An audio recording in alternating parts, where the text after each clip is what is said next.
Hello everyone. Today we'll continue with the second chapter, Nelson Mandela, Long Walk to Freedom. As we have seen the few paragraphs of this chapter, which shows that this autobiography of Nelson Mandela has focused on an inauguration.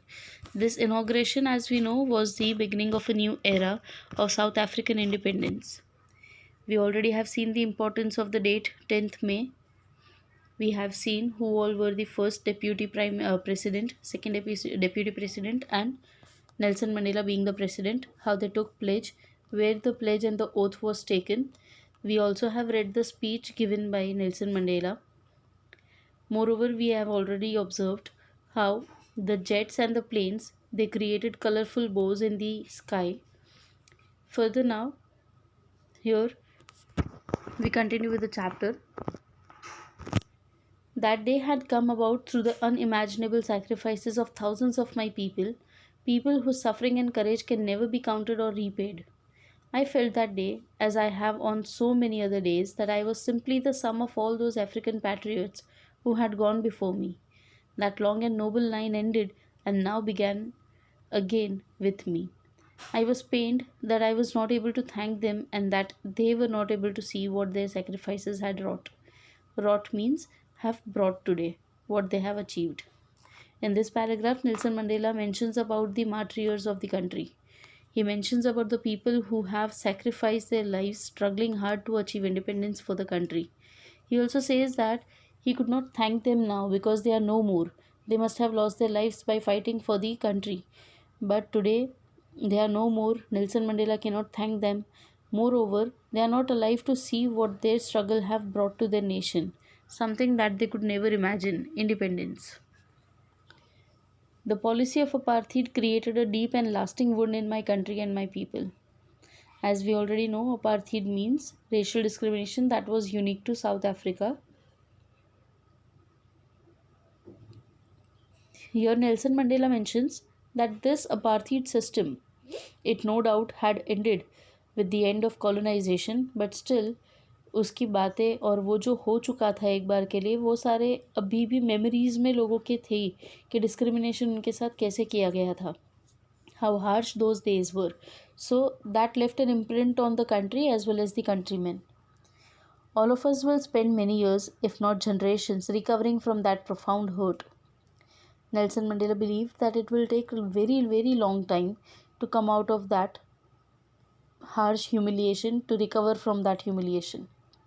But the decades of oppression and brutality had another unintended effect, and that was that it produced the Oliver Tambos, the Walter Sisulu, and the Chief Luthulius, the Yusuf Dadus, the Bram Fishers, the Robert Sobukwe's of our time. These were the extraordinary men.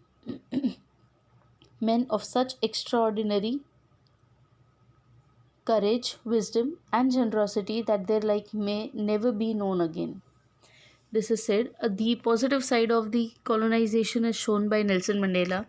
He believes and he says that he was glad that the country suffered a lot because by suffering, the country also got these many courageous and brave, wise people. We'll just go through the names again. Oliver Tambo, Walter Sisulu, Chief Luthuli, Yusuf Dadu, Bram Fisher, and Robert Sobukwe. These people are some of the prominent ones. Prominent means the important ones in the struggle against apartheid. Coming back to the topic, perhaps it requires such depths of oppression to create such heights of character. My country is rich in the minerals and gems that lie beneath its soil, but I have always known that its greatest wealth is its people, finer and truer than the purest diamonds.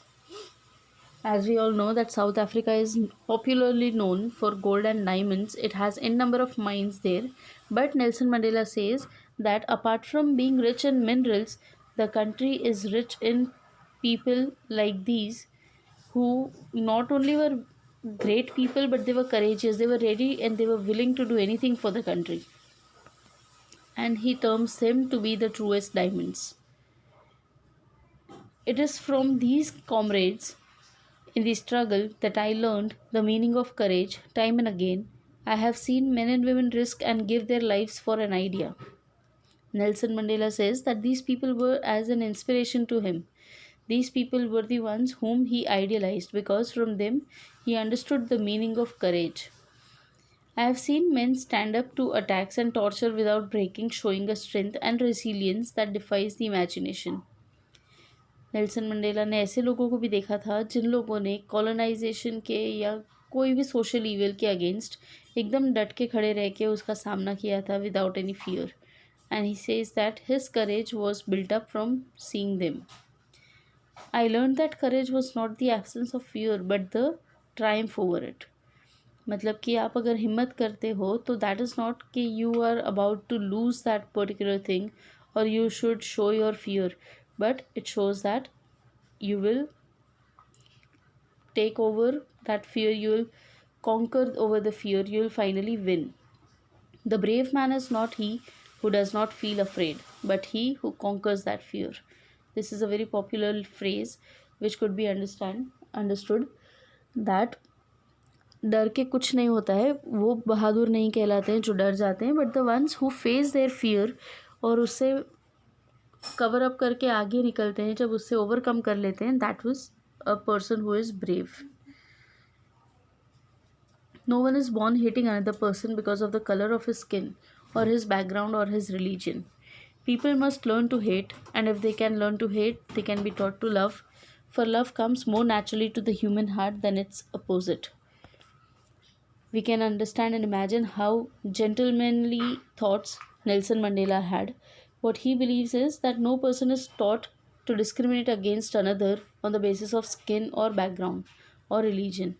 And moreover, if we can hate each other, it is more easy to love each other. That was what he advocated. Even in the grimmest times in prison, when my comrades and I were pushed to our limits, I would see a glimmer of humanity in one of the guards, perhaps just for a second, but it was enough to reassure me and keep me going. Man's goodness is a flame that can be hidden but never extinguished. An example is given that when Nelson Mandela he himself was in prison, वहाँ जो guards होते थे वो उनके चेहरे पे देख सकते थे कि उन लोगों को भी बुरा लगता था प्रिजनर्स के लिए, भले एक सेकेंड के लिए ही था बट बुरा लगता था. And that is something that Nelson Mandela calls humanity, कि ये सब में नेचुरली है, ये किसी को सिखाना नहीं पड़ता है. And that one was enough to keep Nelson Mandela going, मतलब that was kind of motivation to him. Students, I believe the chapter till here is understood. Kindly read the content that I have explained. We'll continue the further part in the next session. Thank you.